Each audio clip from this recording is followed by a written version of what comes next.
जय जोश। दोस्तों, हम अर्थव्यवस्था की जो श्रृंखला शुरू किए थे, आज हम लोग दूसरा वीडियो है ये, और इसमें जो हम लोग आज बात करने जा रहे हैं वो आर्थिक समृद्धि एवं विकास है ना, इकोनॉमिक ग्रोथ एंड डेवलपमेंट है ना। और इसको हम लोग समझेंगे और इसमें इंपॉर्टेंट पॉइंट जो है वो सारा बात जानेंगे। ओके, तो हम लोग पहले पॉइंट की चर्चा करते हैं कि दोस्तों, जब किसी अर्थव्यवस्था में क्वांटिटेटिव यानी कि मात्रात्मक परिवर्तन है ना, मात्रात्मक परिवर्तन की बात करते हैं, क्वांटिटेटिव चेंज की बात करते हैं, तो हम आर्थिक समृद्धि की चर्चा कर रहे होते हैं। यानी कि आर्थिक समृद्धि, जब किसी अर्थव्यवस्था में मात्रात्मक परिवर्तन की चर्चा होती है तो उसे ही आर्थिक समृद्धि कहा जाता है ना। इकोनॉमिक ग्रोथ, आर्थिक समृद्धि की जो हिंदी है वो क्या है, वो है ग्रोथ, इकोनॉमिक ग्रोथ। ठीक है, याद रखेंगे। आर्थिक समृद्धि की जो हम लोग इंग्लिश है उसका इकोनॉमिक ग्रोथ है, ग्रोथ बोलते हैं समृद्धि को। ठीक है, इससे क्वेश्चन आता है, इसलिए यहाँ मैं ज़्यादा फोकस कर रहा हूँ। नेक्स्ट पॉइंट जो है दोस्तों, जैसे कि प्रति व्यक्ति जो समग्र उत्पादन है ना, हर व्यक्ति जो उत्पादन कर रहा है ना, प्रति व्यक्ति जो समग्र उत्पादन है, या फिर हम कहें कि प्रति व्यक्ति भौतिक पूंजी में वृद्धि है ना, प्रति व्यक्ति भौतिक पूंजी में वृद्धि हो रही है ना, तो हम उसे आर्थिक समृद्धि है ना, आर्थिक समृद्धि के तहत रखते हैं। ठीक है दोस्तों, हम नेक्स्ट पॉइंट जो है कि अगर किसी देश में कैपिटल फॉर्मेशन हो रहा है, पूंजी निर्माण हो रहा है ना, वहाँ पैसा आ रहा है, पैसा जो है वो बढ़ रहा है, तो हम लोग क्या कहेंगे, निश्चित तौर पर आर्थिक समृद्धि वहाँ हो रही है। ठीक है दोस्तों, ये हो गया है ना। नेक्स्ट पॉइंट की तरफ हम लोग चलते हैं है ना। सभी लाइन इंपॉर्टेंट है दोस्तों, जो भी मैं बोल रहा हूँ, एक एक लाइन जो है वो एग्जामिनेशन क्वेश्चन वहाँ से आ सकता है कि सभी लाइन्स का इंपॉर्टेंट है ना, इसलिए उन पर विशेष ध्यान दें। ठीक है, नेक्स्ट पॉइंट दोस्तों कि और आर्थिक समृद्धि को जो मापते हैं हम, तो उसके लिए सबसे उपयुक्त मानदंड जो है वो जो है प्रति व्यक्ति जो आय होती है ना, उसके मापन का सबसे उचित मानदंड है ना। प्रति व्यक्ति जो वास्तविक आय है ना, प्रति व्यक्ति वास्तविक आय आर्थिक समृद्धि को मापने का जो है एक उचित मानदंड है। नेक्स्ट पॉइंट दोस्तों, जैसे कि हम लोग बात करते हैं कि भारत में जो है बचत है ना, कि भारतीय लोग काफ़ी बचत करने में हम लोग माहिर होते हैं है ना। तो भारतीय लोगों में जब बचत होती है और तो पूंजी जमा होता है, जब बचत करेंगे उसे बैंक में रखेंगे है ना, और जो है हम लोग उसे खर्च ना करके जो है उसको हम लोग बैंक में रखते हैं, या फिर ज़मीन खरीदते हैं, सोना खरीदते हैं, तो उससे होता क्या है कि एक पूंजी निर्माण होता है ना। तो पूंजी निर्माण जब होता है तो उससे नेचुरली जो है वो जो समृद्धि दर जो है हमारा वो बढ़ता है ना।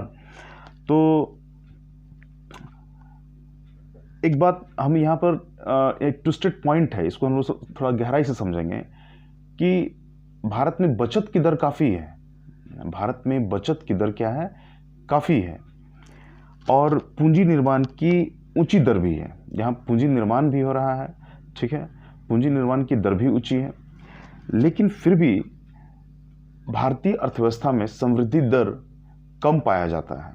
भारतीय अर्थव्यवस्था में समृद्धि दर जो है वो कम पाया जाता है, इसका क्या कारण है? अगर ये क्वेश्चन आता है तो हम कहेंगे कि पूंजी और उत्पाद का अनुपात का जो है ये अधिक होना है ना, पूंजी और उत्पाद का अधिक होना इसका कारण है। ठीक है, समृद्धि दर भारत का कम होने का जो कारण है, इसका कारण ये है कि यहाँ पूंजी और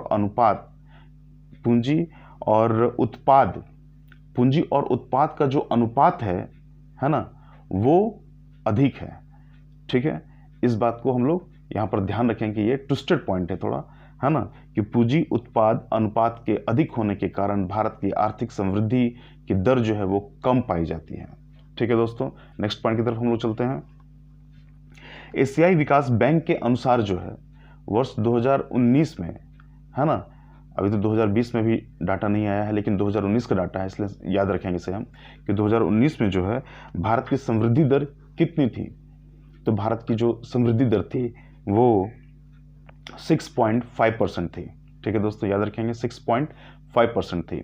जो नेक्स्ट पॉइंट है हम लोग चलते हैं और हम लोग बात करते हैं, अभी तक हम लोगों ने जो बात की वो इकोनॉमिक ग्रोथ पर थी।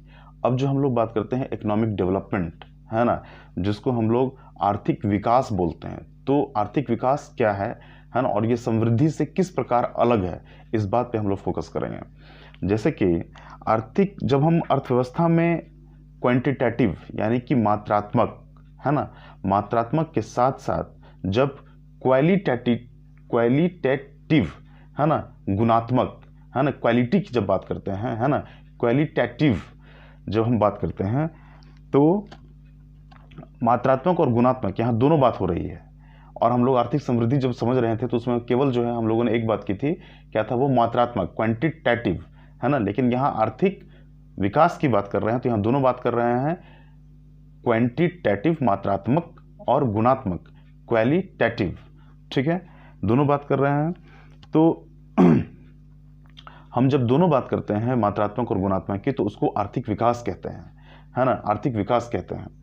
आर्थिक विकास में जो है वो सामाजिक मूल्य, सोशल वैल्यूज जो है वो निहित होते हैं। इस बात का ध्यान रखेंगे दोस्तों, है ना। ये सारे जो है ये विचारधारा के प्रश्न हैं और आपको बिल्कुल ध्यान से यहाँ पर सुनना होगा और इसी एक लाइन से क्वेश्चन आपको के आंसर आपको यहीं पर मिलेंगे। तो नेक्स्ट पॉइंट, जैसे कि इकोनॉमिक डेवलपमेंट जो है आर्थिक विकास के संकेतक क्या क्या हैं, सीधे क्वेश्चन रहेगा, ऑप्शन रहेगा ABCD करके, है ना। तो आर्थिक संकेतक क्या हैं आर्थिक विकास के, तो वो हैं कि असमानता में कमी होनी चाहिए, तभी बोलेंगे कि विकास हो रहा है ना।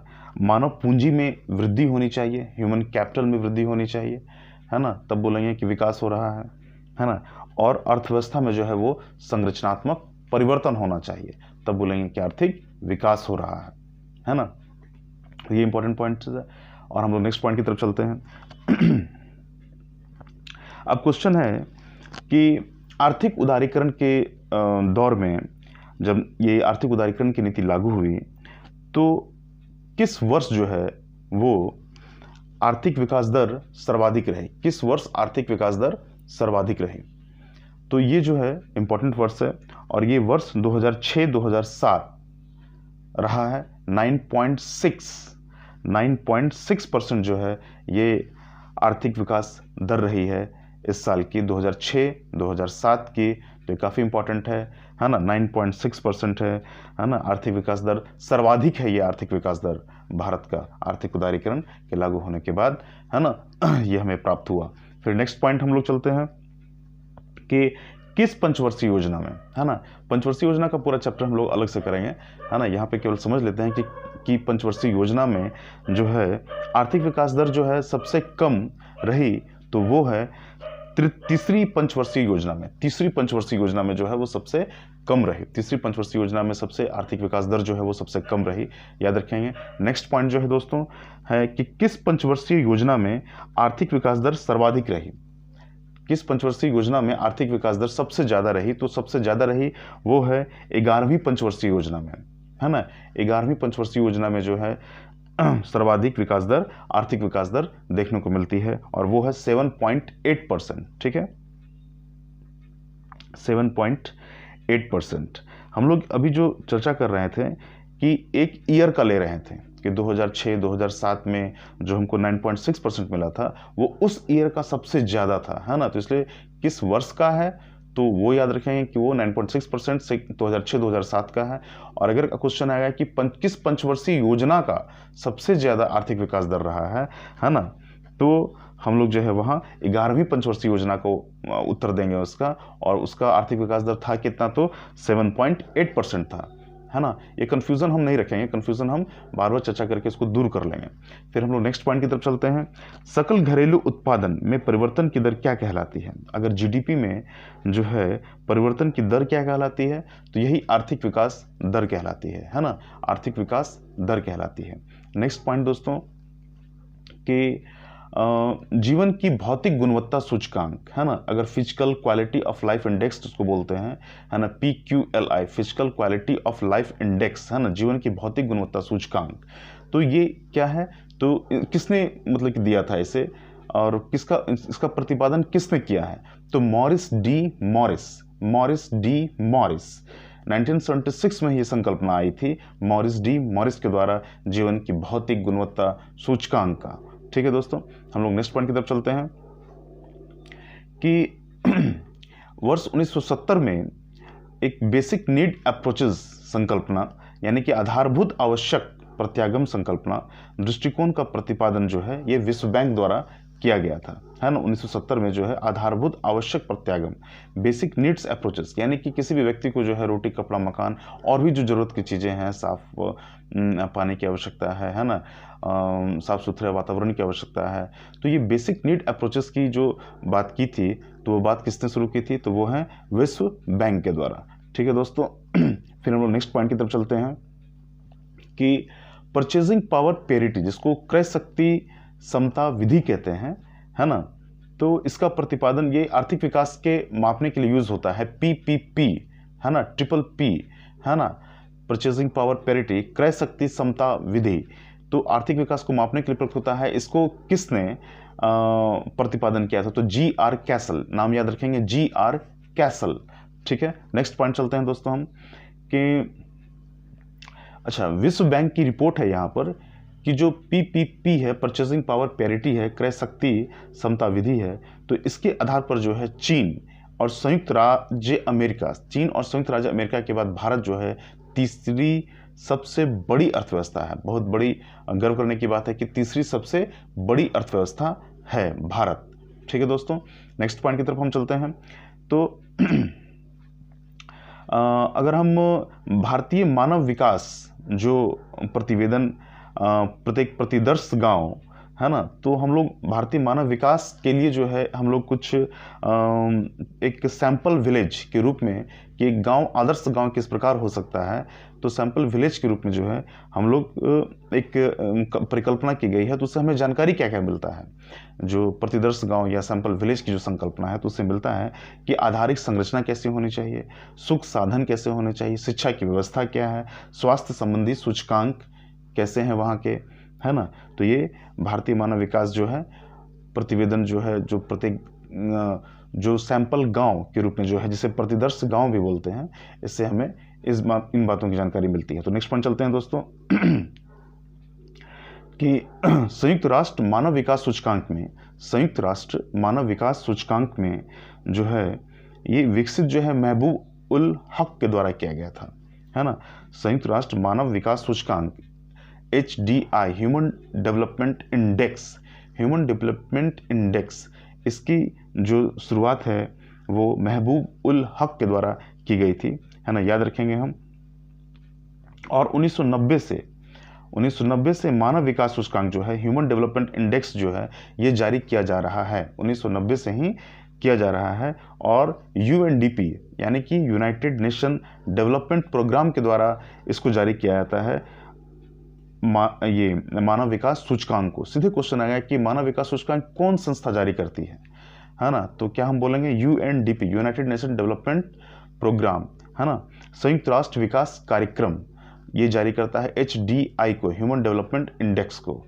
ठीक है दोस्तों, फिर नेक्स्ट पॉइंट की तरफ हम लोग चलते हैं कि मानव विकास सूचकांक, अगर हम बात करते हैं मानव विकास सूचकांक की, तो इसके घटक कौन कौन है। तो मानव विकास सूचकांक जो है वो जीवन प्रत्याशा के ऊपर, फिर शैक्षिक स्तर के ऊपर, फिर प्रति व्यक्ति जो है सकल घरेलू उत्पाद, है ना, जो प्रति व्यक्ति सकल घरेलू उत्पाद है, इस पे भी निर्भर करता है।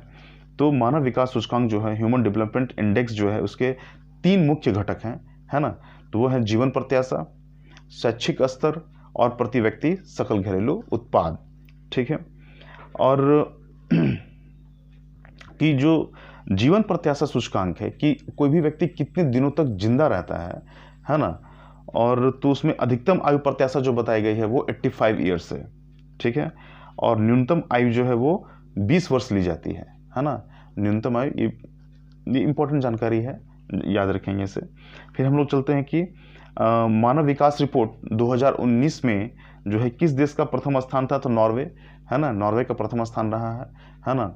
हम लोग एक पूरा एक सूचकांक का वीडियो अभी कुछ दिन में लाएंगे, उसमें सारे सूचकांक जो होंगे वहाँ करंट वाले 2020 के जो हैं वो सारे डिस्कशन करेंगे हम वहाँ पर, है ना। फिर हम लोग चलते हैं कि सतत आर्थिक विकास जो है, सस्टेनेबल डेवलपमेंट, ये है क्या, है ना। तो सतत आर्थिक विकास से क्या है, तो ये है कि अभी वर्तमान पीढ़ी जो है ये अपनी जो प्राकृतिक संसाधन है, जो सारे प्रकार के जो संसाधन है हमारे पास, इसका उपयोग तो आप करिए ही, लेकिन जो है आप इतना उसका संरक्षण भी कीजिए कि आगे आने वाली पीढ़ियां भी जो हैं वो उसका उपयोग कर पाएं, है ना। ये एक सतत रूप से, कंटिन्यूटी रूप से चलता रहे संसाधनों का उपयोग जो है ना। तो आप इतना ज़्यादा उपयोग ना कर ले वर्तमान पीढ़ी कि आगे वाले को कुछ बचे ही नहीं, तो ऐसा उपयोग करना है कि आगे आने वाली पीढ़ियों को भी उसका लाभ मिलता रहे। तो यही सतत जो है आर्थिक विकास की संकल्पना है, भविष्य का भी आर्थिक विकास होता रहे। और 2019 में जो है भारत का जो ह्यूमन डेवलपमेंट इंडेक्स का जो रैंकिंग था 129 था, है ना। भारत का विश्व में 129 था, है ना। हम लोग दोस्तों ये हुआ जो हम लोग आर्थिक समृद्धि समझे हैं और आर्थिक विकास में क्या अंतर है और क्या इंपॉर्टेंट पॉइंट्स है ये समझे हैं। तो नेक्स्ट वीडियो में हम लोग और दूसरे टॉपिक को करते हैं। ओके दोस्तों, जय जोश।